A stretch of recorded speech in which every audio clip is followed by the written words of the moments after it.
मेरी प्यारी बकरी, तू मुझे आज छोड़ के चली जाएगी ना? ओ भाई, किधर लेके जा रहे हो मेरी बकरी? ओ भाई! ओए बच्चे खामोश हो जा, शोर ना मचा वरना यही तो कह देंगे तुझे। नहीं भाई, ऐसा ना करे, मेरी बकरी मुझे वापस कर दे, मेरे पापा बहुत मारेंगे भाई। मेरी समझ नहीं आ रही, चुप करके बैठ जा।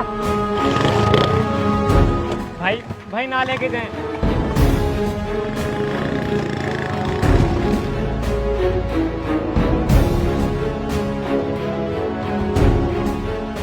मेरी बकरी।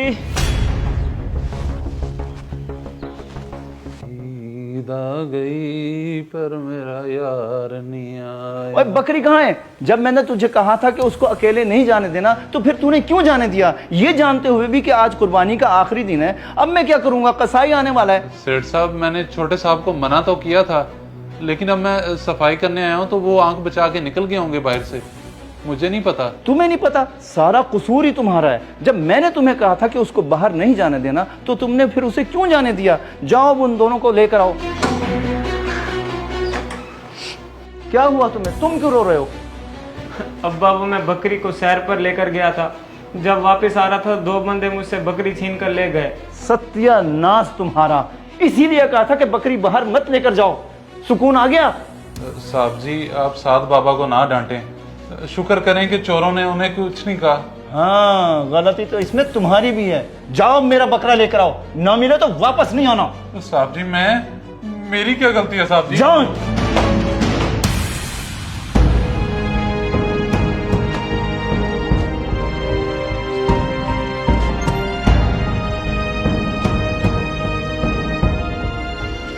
बड़ी अजीब बात है भाई, कसूर किसी का भी हो, आज आगे निकलता गरीब पे ही है।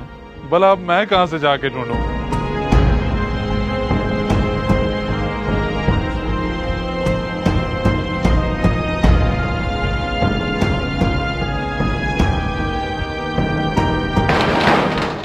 अरे भाई ले भी आ, हमने आगे भी जाना है। आया आया।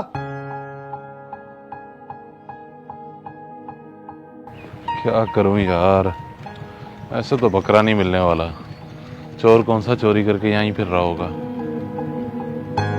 हाँ भाई, किधर गिराना है इसे? भैया तेरी छाव में लिटा दो। ओ भाई, ओ भाई, ये तो हमारी बकरी है। ओ कसाई, छोड़ इसे। ओ भाई खैर है, बकरी तुम्हारी कैसे हो गई? मैंने अभी कुछ देर पहले दो बंदों से 60,000 रुपए की खरीदी है।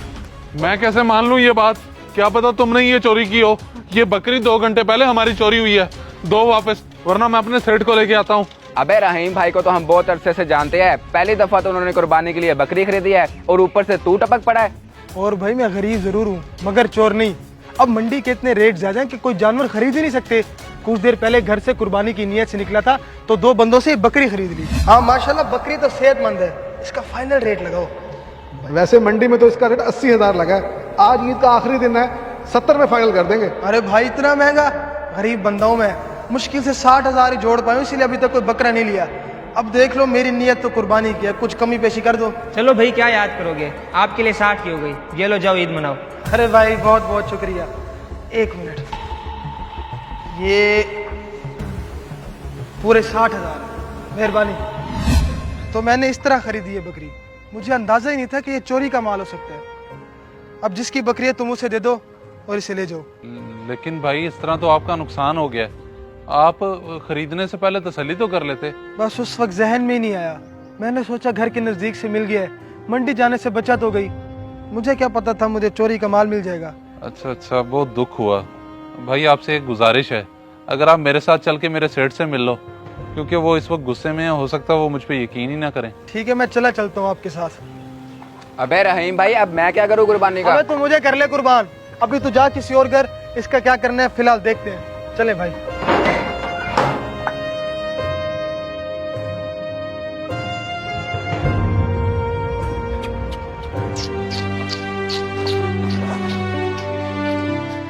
मेरी बकरी। बस यार क्या बताऊं, मैं बहुत परेशान हूँ। ईद का आज आखिरी दिन था और ये हो गया है। अब्बा देखिए, रशीद चाचा हमारी बकरी ले आए। अच्छा, मैं फिर तुझे कॉल करता हूँ। क्या बकरी आ गई? अरे वाह रशीद, तुम तो वाकई बकरी ले आए। कहाँ से मिली? सेठ साहब, ये साथ वाले मोहल्ले से रहीम भाई हैं, इनके घर थी बकरी। उधर से लेके आ रहा हूँ। क्या मतलब? साथ तो ये कह रहा था कि बकरी चोरी हो गई है, फिर इनके घर कैसे चली गई? आपके बेटे ने बिल्कुल दुरुस्त कहा है। उन्हीं दो लोगों के फरेब में आके मैंने ये बकरी 60,000 में खरीदी। इत्तेफाकन आपका मुलाजिम मेरे घर वाली गली से गुजर रहा था, तो बकरी हलाल होने से पहले उसे देख लिया। या अल्लाह, ये कहानी थी। देखा तुमने अपनी जिद का नतीजा, और इस बेचारे को खुमियाजा भुगतना पड़ गया।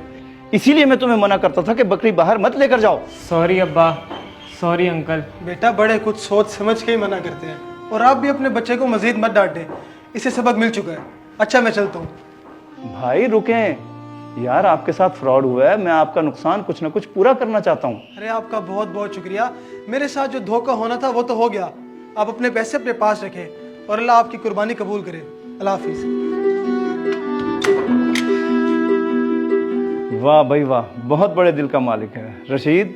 कुर्बानी के बाद आधा गोश्त इनके घर जाना चाहिए ताकि ये भी अच्छे से ईद गुजार सकें। अब मैं कसाई को बुलाता हूँ। जी ठीक है सेठ साहब।